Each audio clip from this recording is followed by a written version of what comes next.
Ladies and gentlemen, welcome back to the Dyson Sphere Program. My name is Tom, and this is episode number 62.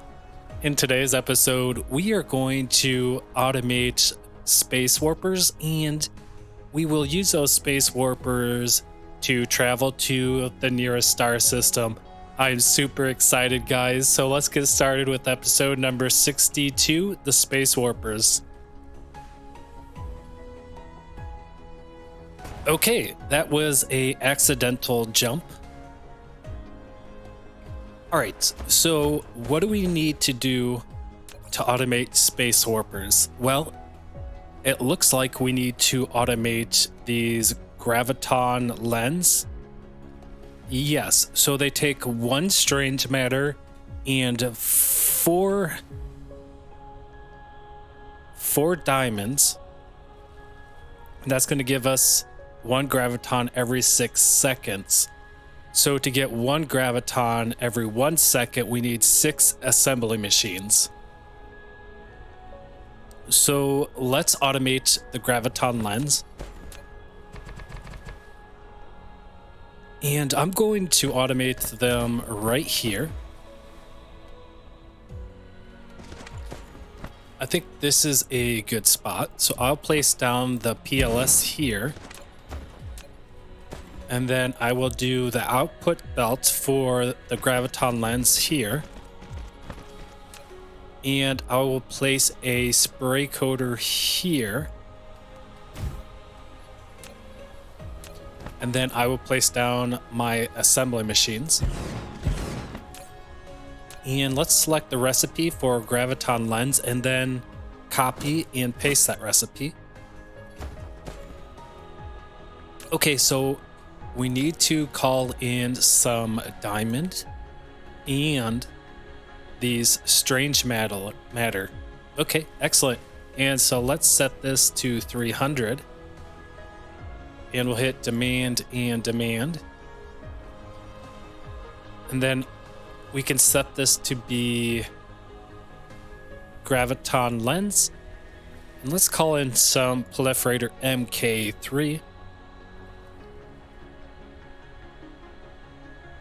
And yeah, we're all out of proliferator MK3.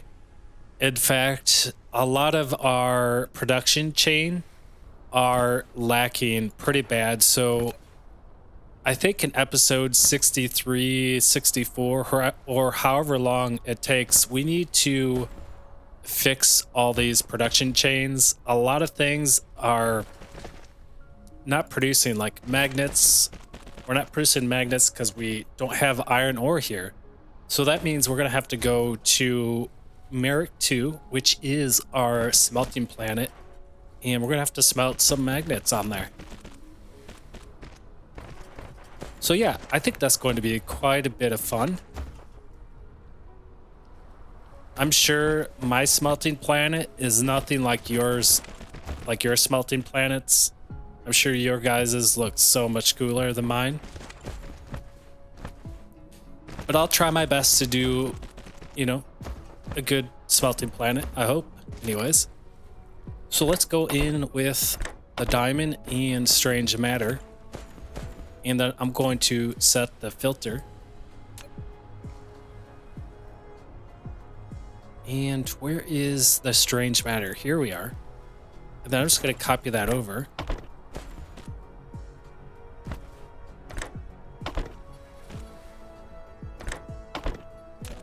Okay, there we go. And then we need to bring out the graviton lens.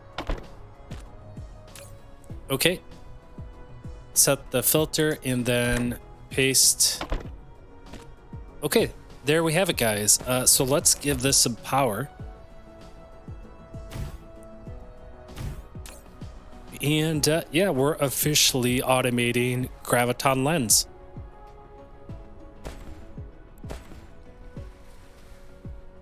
Okay, so let's produce 6 of these, and that will give us one graviton lens a second, and this is producing at,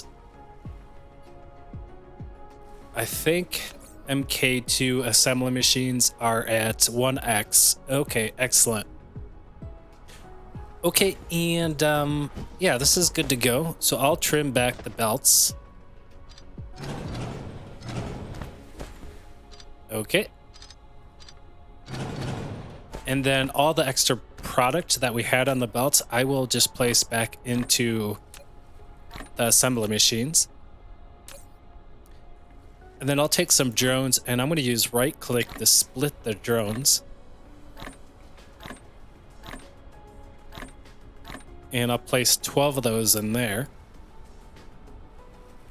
Okay, excellent. And so I think what we need for the space warpers are the graviton lens.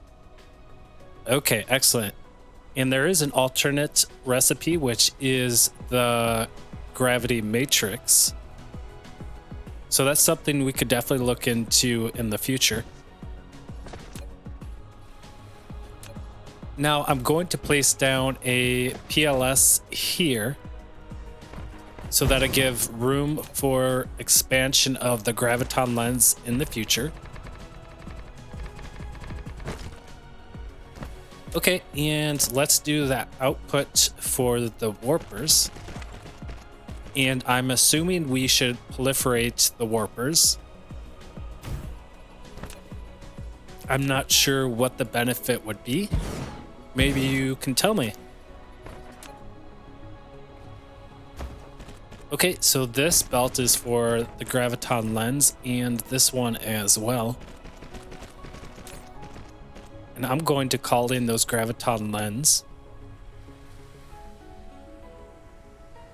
Okay. And we'll just set a limit of 600, and then we will set this to space warpers. Okay, and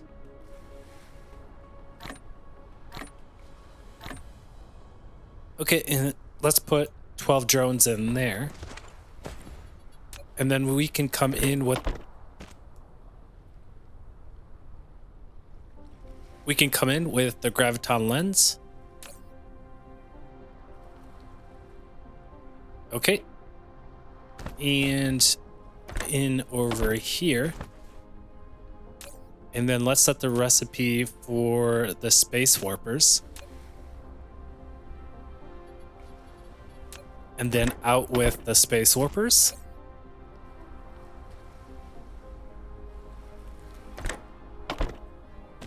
Okay. I think that will work.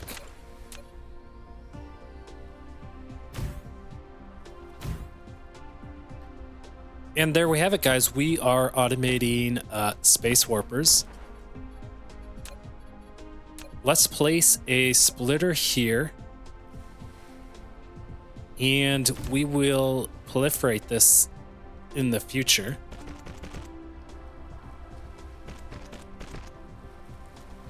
Okay. And we should probably place down a logistic distributor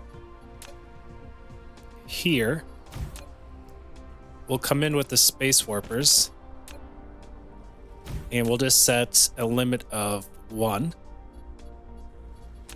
And I will place down the logistic distributor and place the drones in there. And now our bots will distribute the space warpers to us. And let's say we want 100 of those. Okay.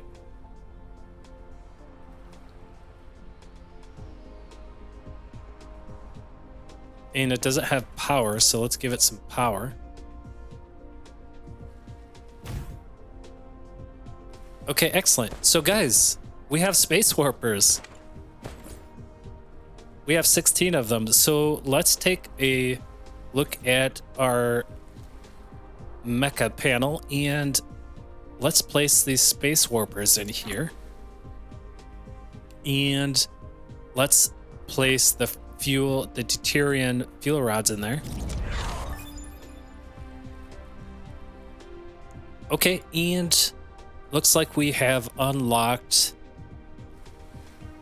the vertical launch silo and the small carrier rocket. Excellent. Okay. How many space warpers can we fit in here? Okay, so it looks like 20 is the max. All right. So I am ready to warp, guys. Oh, I'm so excited. Okay. Before you use any new tech, you should always read the manual, right? So let's hit G and see if we have warper tech tutorial. I believe it was somewhere in here that it had mentioned it.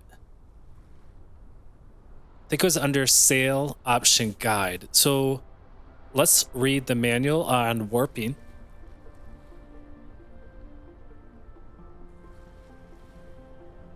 Okay, so after unlocking drive engine level 4, you will gain the ability to warp, and you can cross the distance between galaxies in a short time. If you want to warp, you need to prepare sufficient energy and space warpers. We have that taken care of. The space warpers are necessary, consumable for the mecha warp. Okay, so they are consumed. When you are out of planetary gravitational range, you can use caps lock key to turn on the warp. Okay, so we actually have to be out of the gravitational range of a planet. I love the detail. I love the small details like this. Okay, each time you turn it on, it will consume a great amount of energy and an additional space warper. Okay, so every time we warp, it consumes a warper, and it takes up a great amount of energy. Okay, so the manual has been read. So let's take a look at the nearest star system to the Merak star system. And here we are, guys. What is going to be our first star? Well, we're going to go to the closest one, and just by looking at this guy looks like it's the closest.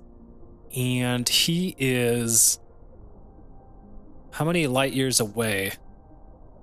3 light years away.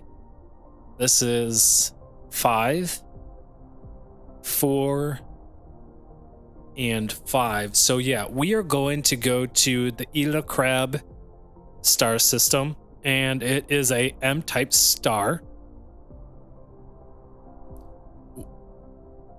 What kind of star do we have? Is it a G? I believe it's a G.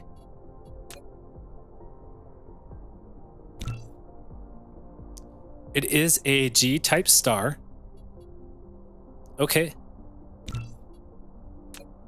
And let's zoom up on here. And yeah, an M-type star is a red star. In fact, red stars are the most common stars in the actual universe and have the most potential for life. Okay, so what a beautiful star that is. I can't wait to get here. So there's Elacrab II, and Elacrab II has some exotic resources. It has fire ice, it has kimberlite ore, and it has optical grating crystal. I'm not sure what these are used for. Okay, these are rare veins. Okay, rare veins. Rare veins, it's covalent bonds at critical state allow it to produce graphene, hydrogen more efficiently. Oh. Okay, so rare resources help produce components and materials more efficiently. That's the case for fire ice. We have kimberlite ore, rare ore, directly crystallized from kimberlite magma under CO2 rich conditions. Oh, that's cool. And diamond can be obtained by further smelting. Oh, wow. So we can mine the kimberlite ore to produce diamond. That totally removes energetic graphite and coal from the recipe. Super more efficient, and we have 10 million of them. We have 15 million fire ice, and what's this? Optical grading crystal. We have 5.2 million, and what is this? It's another rare ore with naturally formed grooves distributed on the surface, is used to produce precision optical components and high power exciters. Okay, that doesn't tell me the recipe, so we'll have to figure that out. Okay. Okay, Elacrab II, thank you. Let's take a gander at Elacrab I. And this is a barren desert. It has 34 million stones. So this Elacrab I could be a stone smelting planet. How about that, guys? Oh, for sure. Well, okay. We could turn Elacrab into a stone mining planet. And then we could turn Elacrab II into a stone smelting planet. I think that's a brilliant idea. Okay. It has some kimberlite ore. Okay. Excellent, guys. Well, let's go to Elacrab, and I want to actually go to Elacrab II just because it has all of the rare resources. So I'm going to set the indicator here.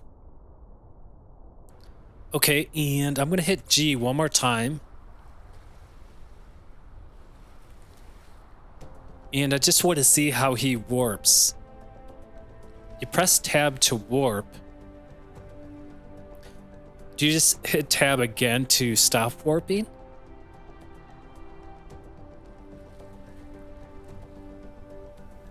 Okay, yeah, he's sailing. We'd done that a while ago. But he's going to warp. And so hopefully we'll show how he warps to another star.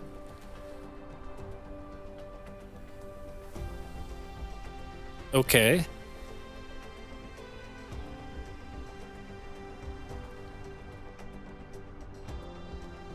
Okay, so he's in the atmosphere of the planets. Yes. He landed. Come on. Here. Okay, here he's gonna warp. Okay, he's warping. Okay. I don't know exactly the procedure, but what we will do is, I think as soon as we get near to Elacrab II, we will hit tab to stop the warp. So here we go, guys.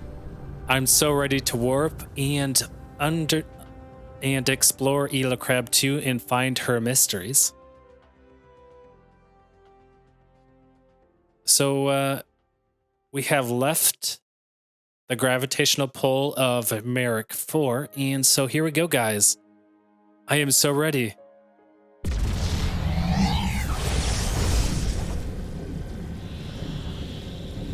Wow, I really love the animation of this.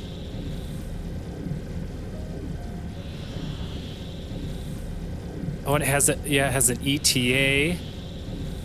Okay. I'm looking at the bottom HUD there, the little radar. I see the planets. Okay. And there's Elacrab II. Okay. Oh, oops. Got it. Okay, yeah. I overshot Elacrab by quite a bit. All right, so let's try that again. Let's try that again. Did we consume a warper? Yes. So we're down to 19. Okay, it looks like we unlocked a milestone. What's this? Completed a warp travel, crossing a distance of 3.7 light years from Merak system to Elacrab system. The creation of the warp engine has slashed the distance between planetary systems. The entire universe is in your hands now. You can take a trip anytime you want. Oh yes, more freedom, guys. What a beauty. Okay. So I am going to align Elacrab into my crosshair and try to stop before it. This is kind of tricky. Oh, too soon. We're 4.8 AUs away. Let's try again.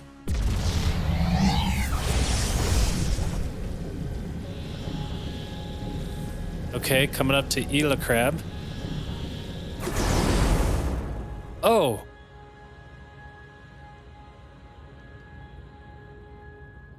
Oh! If you just aim the cursor at the planet, it stops you. Okay. How many warpers do I have? 17. I gotta keep track of my warpers, guys, because if I run out of warpers, I'm stuck at Elacrab. Okay. Yeah, guys, I don't have warpers inside of an ILS. I didn't even think about that. That never crossed my mind. Okay.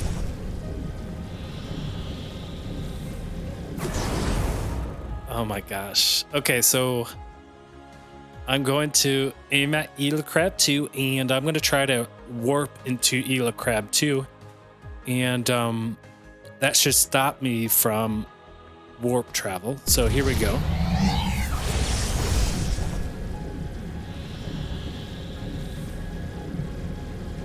Just using the cross here. I'm going to aim it at Elacrab II. Look at that. Okay. Understood. So how many warpers do we have left? 15. Okay.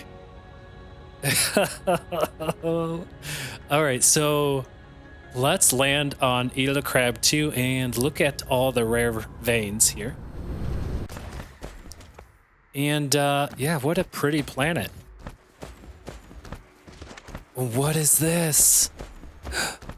What in the bloody hell is this?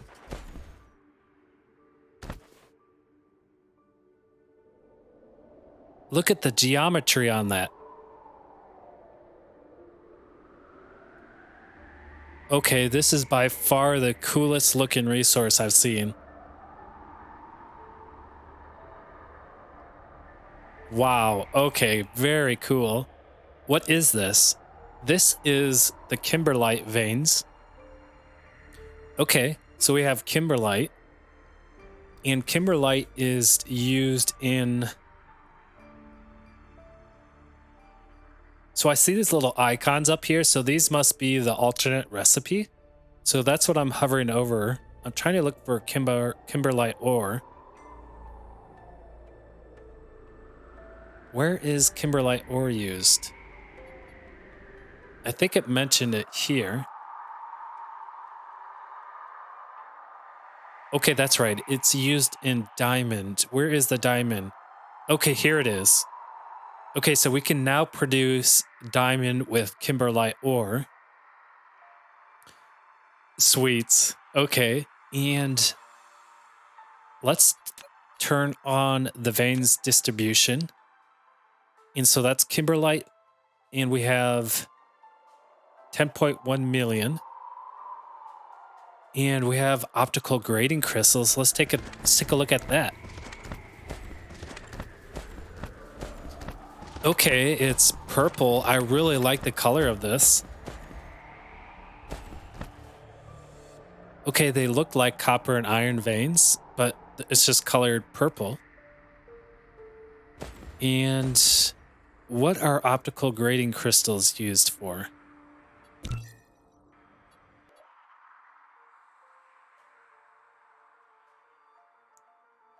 It just says that it's using high-powered exciters. High plasma exciters. I mean, there's the plasma exciters. Plasma exciters make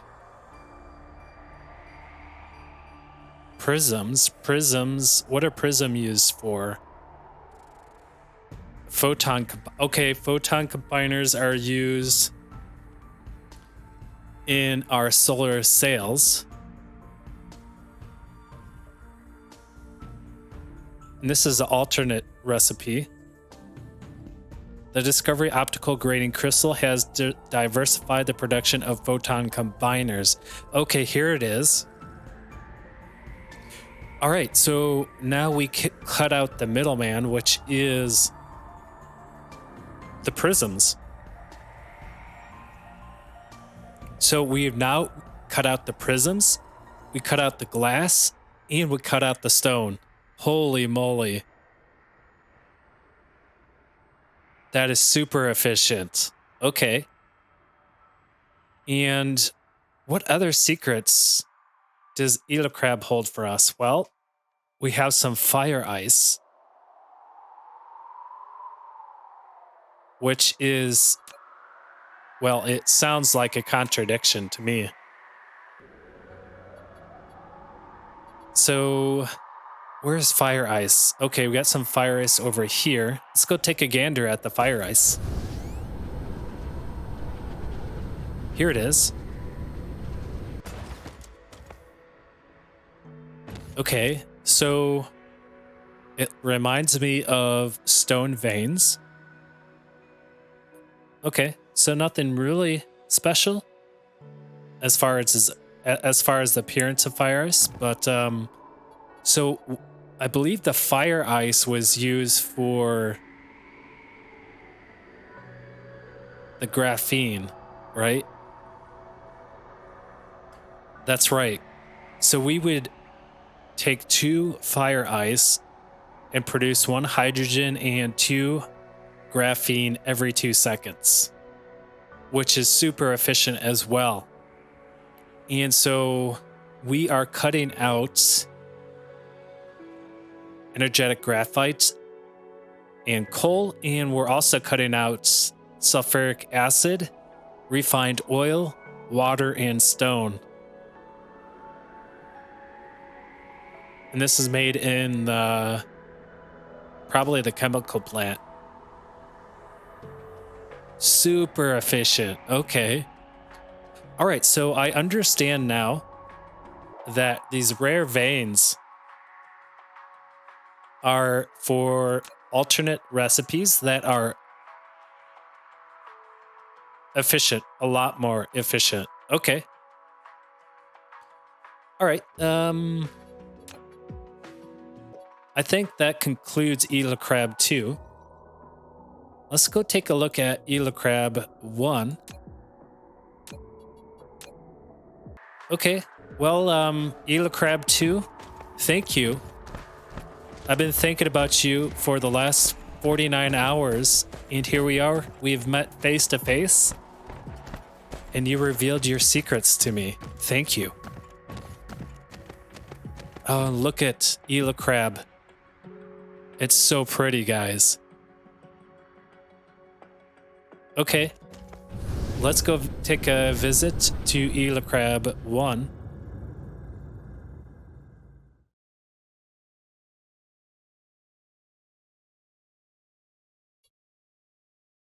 Yeah, I love the color red. Very pretty. Take care, Elacrab II. I will be back to mine your precious minerals.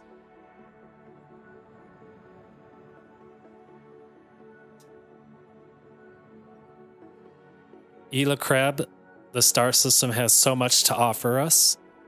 It will help make our factory more efficient and help us scale the factory to even a larger scale.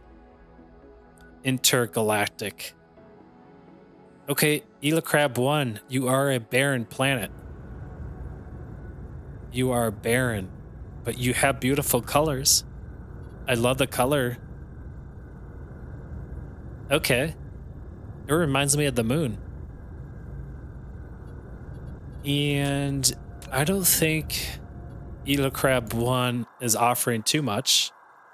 Okay, it's offering 34.3 million stone, and it's going to give us 1.5 million kimberlite ore. So I think what we could do in the future is establish Elacrab I as a stone mining planet, and then we could transport that stone over to Elacrab II. Or we could transport it all the way back to Merak, our smelting planet as well. So that's a decision I have to make. Okay. And there goes Goliath. And here we are, Elacrab I. All right, I am not going to land. And we're going to head back to our home star, Merak.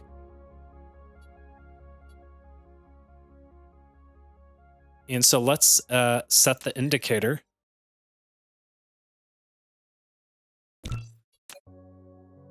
And there we go. We're heading back to Merak 4.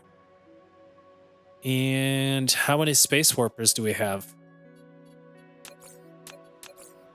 We have 15 left, so we are just fine. And so let's try to hit Merak 4 with 1 warp. And I'm going to use the indicator down here to hopefully fly right into Merak 4.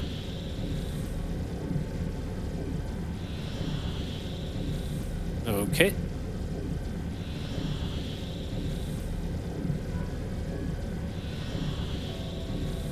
And Merak 4 is... Oh my gosh, this is really difficult, guys. Okay, well, I missed it, but I kind of went into the gravitational pull of our gas giants. Okay. All right, so here we are, Merak 4, we're back home. And how do I feel about that? Well, that felt wonderful, guys. I felt like as a child, I would always go to the park and sit on the bench at night and look up and I would see one star and I'd be like, how many planets are around that star? Is there any life on that planet? That's the kind of stuff I was thinking as a kid. And so that kind of brought up some of those memories. And thanks to the Dyson Sphere program, it has rekindled those long forgotten emotions as a child. And I forever will be in debt to the Dyson Sphere program. It has, in a way, fulfilled my dream. Because in this lifetime, I will never be able to reach another star system. But the Dyson Sphere program made me dream a bit. And I kind of get a little emotional talking about it. But I am a big fan of space and a deep thinker. And I'm always thinking about other planets and star systems and potential life. And yeah, I really enjoyed that experience to warp into a different planet, a different star system. Awesome. I enjoyed it, guys. Okay, I think that's going to be it for episode number 32.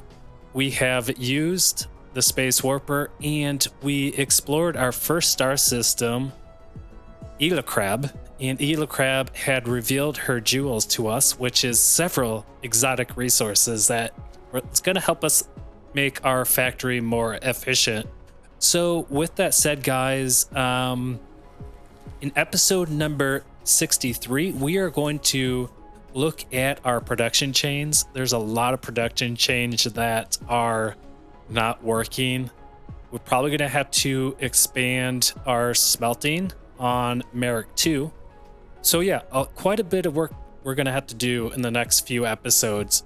So lastly, I want to mention that I did make a poll for my next blind playthrough. I select 4 automation games that I thought I would enjoy playing and you guys might enjoy watching. So if you are interested in the next game, the next blind through, please go into the community tab and cast your votes, and whatever has the most votes, that is the game I'm going to play after the Dyson Sphere program. So with that said, guys, I hope you enjoyed this episode. Thank you for your time, and we'll see you in episode number 63. Take care and goodbye.